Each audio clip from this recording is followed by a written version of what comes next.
Satara special रेसिपीची series चालू आहे आणि त्यामध्ये जर घेवड्याची डाळ नाही बनवली तर कसं चालेल, हो की नाही? सगळ्यांचा जीव असणारी ही घेवड्याची डाळ. चला तर मग बघून घेऊया रेसिपी माझ्या पद्धतीने.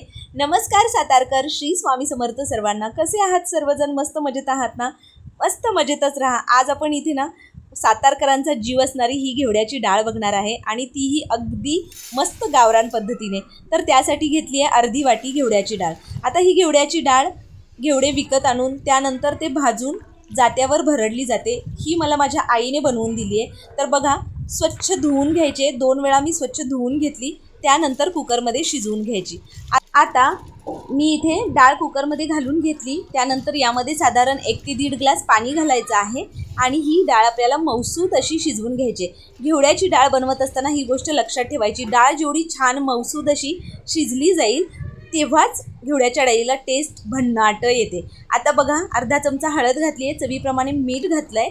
झाकण बंद करायचं आणि साधारण 7 ते 8 शिट्ट्या करून घ्यायच्या. 7 ते 8 शिट्ट्यांमध्ये ही डाळ मस्त मऊसूत अशी शिजली जाते. पण तुम्हाला तुमच्या कुकरचा अंदाज असेल त्यामुळे तुम्ही एखाद दुसरी शिट्टी कमी जास्त करू शकता, काही हरकत नाही. इथे मी साधारण 8 शिट्ट्या करून घेतल्या. कुकर पूर्णपणे थंड झालेला आहे आणि त्यानंतर तुम्हाला मी ही डाळ दाखवते. अगदी मीडियम टू हाय फ्लेमवर मी 8 शिट्ट्या केल्या होत्या आणि डाळ बघा किती मऊसूत शिजली आहे. मला खूप जास्त घोटायची गरजसुद्धा लागली नाही. अगदी पळीने मी थोडंसं त्याला फिरवून घेतलं आणि मऊसूत अशी पुरणासारखी डाळ शिजली गेली आहे. तर बघा, आता अशा पद्धतीने ही डाळ घोटून घ्यायची आणि त्यानंतर मी एका डब्यामध्ये ही डाळ काढून घेते. आता पातेलं गरम करायला ठेवायचं आहे आणि त्यामध्ये आपल्याला फोडणी द्यायची. ही घेवड्याची डाळ जेवढी तुम्ही साधी कराल की नाही तेवढी चव जास्त ही भारी लागते चवीला. तर अशा पद्धतीने तुम्हाला जसं घट्ट किंवा पातळ आवडत असेल त्याप्रमाणे तुम्ही पाणी कमी जास्त करू शकता. आमच्या घरामध्ये ही घेवड्याची डाळ थोडीशी घट्टच आवडते. आता जो कांदा लसूण मसाला आहे ना, तो मी यामध्येच घालून घेतला. साधारण 1 ते 1.5 चमचा कांदा लसूण मसाला मी घातला आहे. तुमच्या आवडीप्रमाणे तुम्ही तिखट कमी जास्त करू शकता. तर बघा, ढवळून घ्यायचं आहे मस्त. आता बरेच जण काय करतात, जेव्हा ही घेवड्याची आमटी बनवत असतात त्यावेळी जे तिखट आहे ते फोडणीमध्ये घालतात. पण मी तसं न करता या डाळीमध्ये हे तिखट घालून घेते आणि त्यानंतर फोडणी देते. तर बघा, भांडं गरम करायला ठेवलं आहे, त्यामध्ये 2 चमचे तेल घालून घ्यायचं.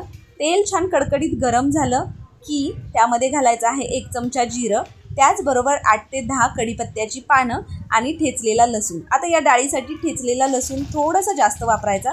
मी साधारण 12 ते 13 लसूण पाकळ्या ठेचून घेतलेल्या आहेत. आता आपल्याला हा लसूण घालून घ्यायचा आहे आणि ही फोडणी एक साधारण 2 ते 3 मिनिटं छान मीडियम फ्लेमवर आपल्याला परतून घ्यायचे. लसणाचा कच्चेपणा किंवा रंग थोडासा बदलला की आपल्याला या डाळीला फोडणी द्यायची आहे. तर इथे बघा, घोटलेली डाळ घालून घेते मी.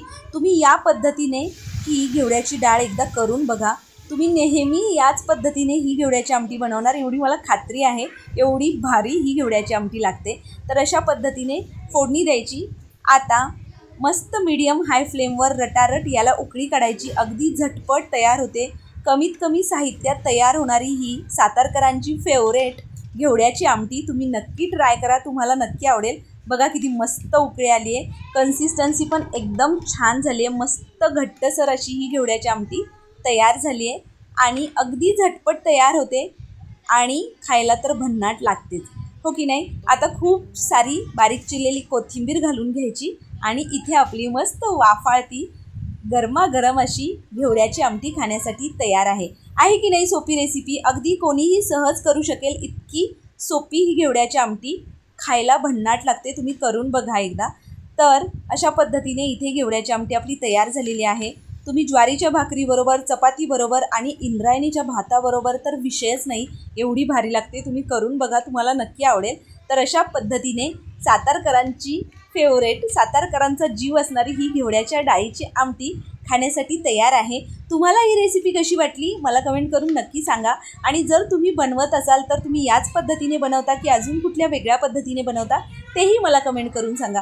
चला तर मग, तुम्हाला रेसिपी आवडली असेल तर लाईक करा, शेअर करा. भेटूया अशा एका नवीन रेसिपीसोबत. तोपर्यंत बाय बाय.